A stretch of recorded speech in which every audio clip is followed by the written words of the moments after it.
gives it away at center. DiGiuseppe touches up. DiGiuseppe just got his first goal of the year the other night in Vancouver's loss to Buffalo 3-2 on Tuesday.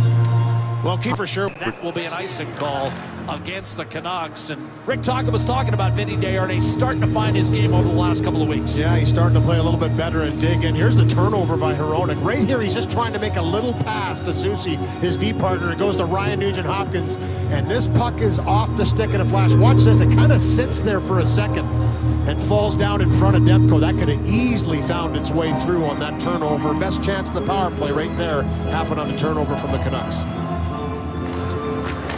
Again, in the estimation of Julien Fournier. But for Vinny Desharnais, getting back to him, obviously we know him well here in Edmonton. It's about, you know, here's that turnover you were talking about, right to Draisaitl, thank you very much, and puts that one up over. Hyman from Draisaitl with that. Draisaitl 72 points, second in the NHL. As it's forked back through by DiGiuseppe. Edmonton goes to the power play for a second time. The Edmonton Oilers Community Foundation 50-50 presented by Rogers is back for another record-breaking season. Support communities across oil country and win big at Edmonton Oilers. In a good way for Edmonton. Hughes to Hronek. Well, they only have 2 wins in their last 9. Here's a 2-on-1. Yeah, the start Edmonton wanted. We talked about it before the game. In 6 of the last 7, they've trailed by 2 in some capacity in the game. And in this game tonight, they come out firing, they come out scoring, and 3-0 into the second period. Much better. Leon Draisaitl with a goal and an assist. Hyman and Henrique, the other goals. Pickard perfect on 11 shots. Oilers a power play goal. It all adds up to a convincing first period performance. 3-0 Edmonton on Sportsnet on deck. Gene's got Pickard off. Philp on him. In behind the net. Hronek to the middle. Hronek will get it out. This is when it's icing against the Canucks. 4:27 gone here in the second period. 4-0 Oilers lead. Hyman's got 2 goals and 1 assist.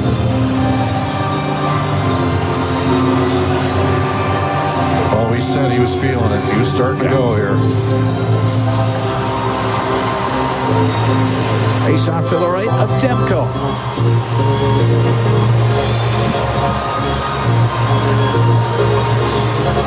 Henrique taking the draw against Kluger. Puck goes to the middle of the ice by the Canucks. And a tripping call going to Desharnais, and a third power play of the game for the Oilers when we come back. We played 6 minutes and 36 seconds of this second period. 4-0 Oilers leading. Time to go here in this second. Skip. He's got 3 penalties, Desharnais, in this game. He doesn't even know he's got it. He doesn't even know he's got it. Interference. Some shot. Brock Besser goes glove side on Pickard. Can't back in. Canucks get on the board. It's 5-1 Edmonton. Can't back in. Okay. And Mark goes in behind the net. Back into his own end. 5-1 Oilers lead. 7:09 left wing. Miller will dump it in. Hronek let it go across the line, and it goes off the bar and in. And the Canucks have cut the Oiler lead to 5-2. Some shot. Hronek, one-timer from the point. And now we get everybody gather in front of the net. Hronek's going to get into it a little bit. First with Nugent-Hopkins. Now with Janmark. Now Nugent-Hopkins was spun around by Suter. Nugent-Hopkins loses his lid. I don't know if anything will come with this. 4:20 to go here in the second period. 5-2, Oilers leading the Canucks. Be a face-off in the Canucks zone. I don't think there'll be any penalties out of this.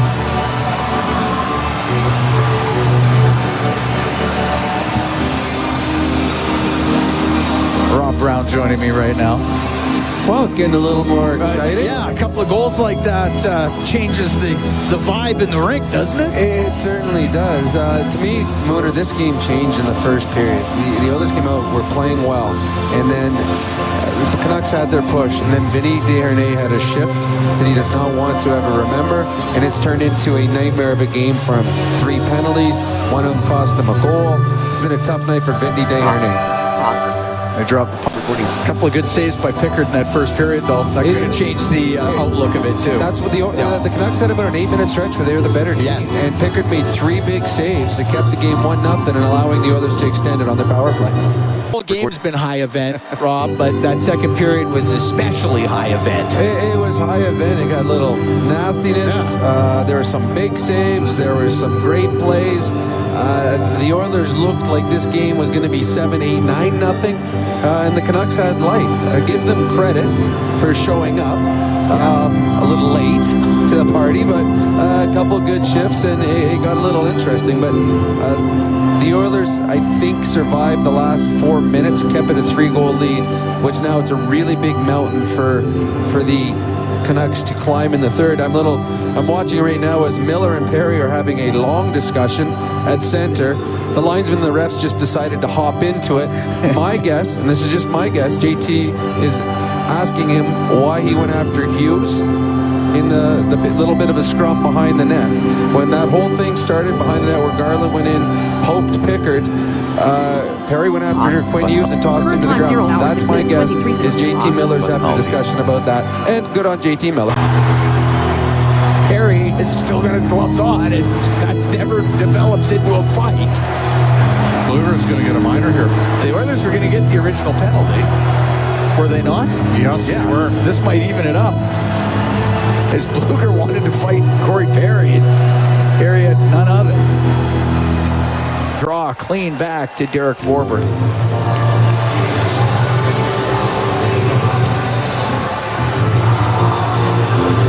Oilers with a win and a loss against the Canucks this year. 7-3 win there November 9th. And, of course, the 3-2 loss just last Saturday.